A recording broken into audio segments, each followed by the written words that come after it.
Okay, so next, question number 11. This question, do you see that? I say important. Why is important? Usually when we try to find the vertical asymptote, we take a look at the denominator. But you can see that x not equal to -2 supposed to be the vertical asymptote. Why I changed my mind? I said there is no vertical asymptote. Why? So everyone pay attention here. Because if you factor the numerator, then you may reduce x plus 2 from numerator and the denominator. And with after reduce, there is no denominator. Now, if there is no denominator, then we don't supposed to have a vertical asymptote. Then what happened to s plus 2? S plus 2 still not equal to 0 because originally it was the denominator from the function. So before reduce, this function itself already have the property of x not equal to -2. That's for sure. So even though after reduce you don't see denominator, but still x not equals to -2. Okay, so how we graph that? So this graph no vertical asymptote. So this is not a vertical asymptote. Why? Remember I said if x not equals to -2, that means x equals to -2 is a asymptote. Asymptote means the whole graph need to follow the line, the asymptote. Do you see this graph follow the asymptote? No. Okay, so this graph after reduce is just the y equals to x minus 2. Y equals to mx plus b is a straight line. So this straight line has a hole there. Just skip. This straight line is not continuous.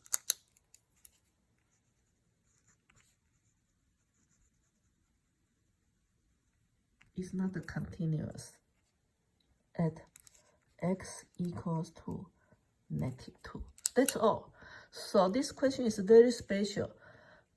If you are able to reduce, then once you reduce the whole denominator away, then there is no asymptote. But still, we have a hole there.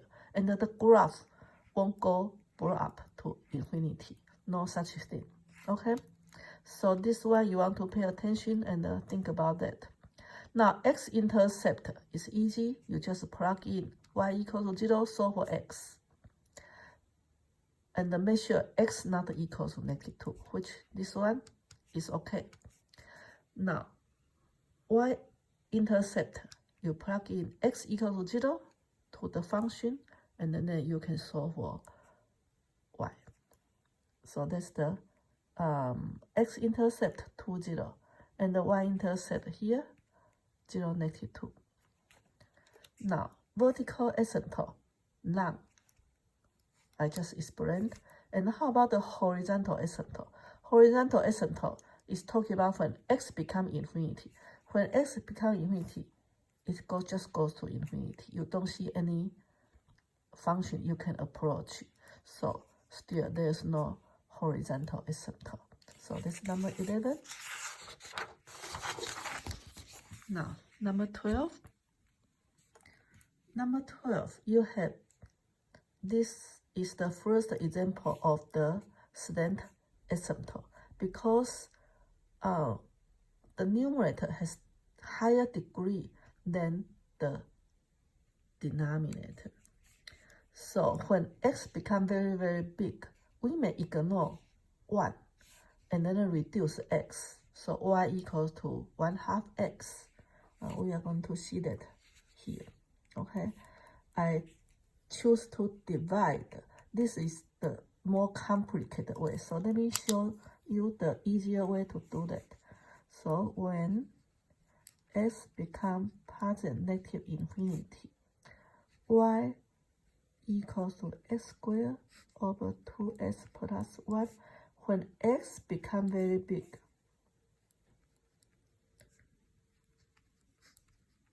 This one is too small compared to infinity, so you may reduce become 1/2 x. So in other words, y equals to 1/2 x when x become very big.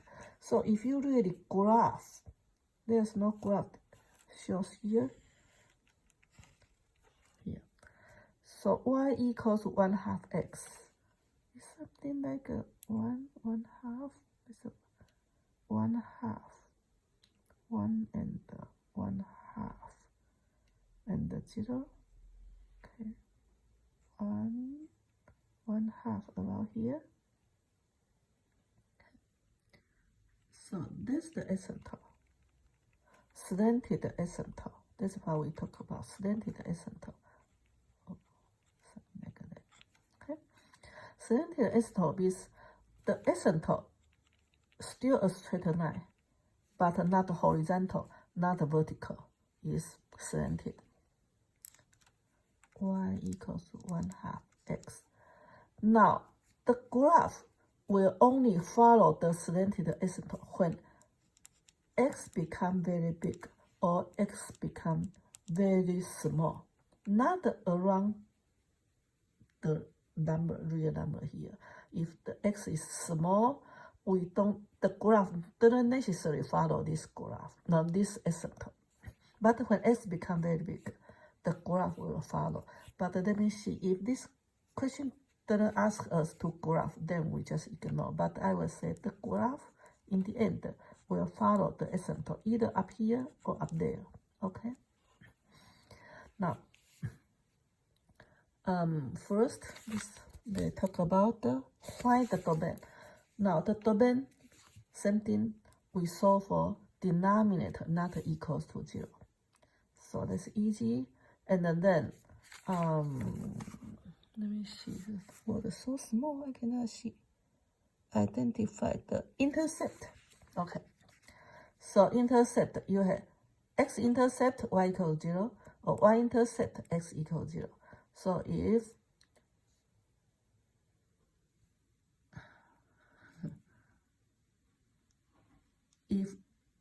x equals 0, what's y? You plug in s 0. 0 on the numerator is already 0. So this one y equals to 0. When x equals 0, y equals 0. So the y-intercept actually is the origin. And what happened to x-intercept? X-intercept when y equals 0, y equals to 0, you solve for x. Solve for x, same thing, 0, 0, 0, 0, that's origin. Now, vertical asymptote depends on the denominator. So, x equals to, you solve for 2x plus 1 equals to 0. Okay, so x equals to negative 1/2. Horizontal asymptote. You can take a look at this work. When x become very big, you may just ignore 1 and then reduce x. So you have 1/2 x equals to y. So that's the horizontal asymptote. Looks like this question doesn't ask us to graph, so we don't need to graph it. So it goes to number 13. In the line 10, I cannot see well, so I need to go closer to take a look. Okay. So, this question, looks like very easy. They give you a graph and they tell you the function. First, ask you to find the x-intercept, y-intercept. That's all. So you just plug in x equals 0, solve for y, and plug in y equals 0, solve for x. When y is 0, numerator need to be 0, so x is 0. So this question kind of nothing too easy. Okay, so let's go to number 14. Number 14. Number 14.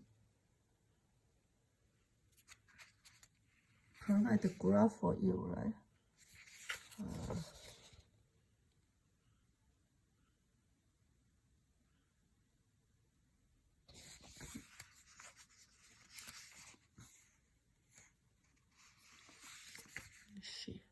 In the night time, I have hard time to see well. Let me make it bigger. Can I make it bigger? Y equals to x minus 3 here. Y equals to x minus 3 plus 2 over x. Okay, bigger. I can see that. Now, when x become very big, 2 over infinity goes to 0. So in this case, y equals to x minus 3 plus 2 over infinity will approach y equals to x minus 3. So you have a slanted asymptote. So here you can find the xy intercept. So when x3, y is 0. When x is 0, y is negative 3. So you have xy intercept. Okay. Supposed to be 3, 0, y I had 2. 3, 0, 1, 0. Okay, so this is 9. So 0. This is the asymptote, slanted asymptote. So the graph supposed to follow that. Now, what's this question? Use the graph to determine any x-intercept. So we try to find the x-intercept of the rational function. So x-intercept means y equals 0. We just plug in y equals 0 and try to solve for x. So I show my work here. This one, when y equals 0, you need to find the common denominator x. So this part becomes x over x and x minus 3. You distribute, you have x squared minus 3x plus 2. And then if a fraction need to equal to 0, the only possible is the numerator equals to 0. So the numerator equals to 0, we use factor by Fourier and then solve for 1. X equals to 1 and x equals to 2. So you have 2 x-intercept. Now, basically, they ask you, these two questions basically are the same question. Why they ask you twice? First, they ask you to find out the x-intercept by just take a look at the graph. Okay, so this is 2, 0. So I think originally I meant this point, but this is the x-intercept for the slanted asymptote, 3, 0. But the graph itself, the x-intercept is 2, 0, and the other one is 1, 0. Okay, 1, 0 here. And this is here. This negative 3, 0 is the intercept for the slanted asymptote. Now, if you take a look at the graph and take a look the x-intercept we calculate, they're supposed to be the same. Now we have number 13. Is this the last question? Let me see. So many questions. Okay. Now what's number 13? Number 3.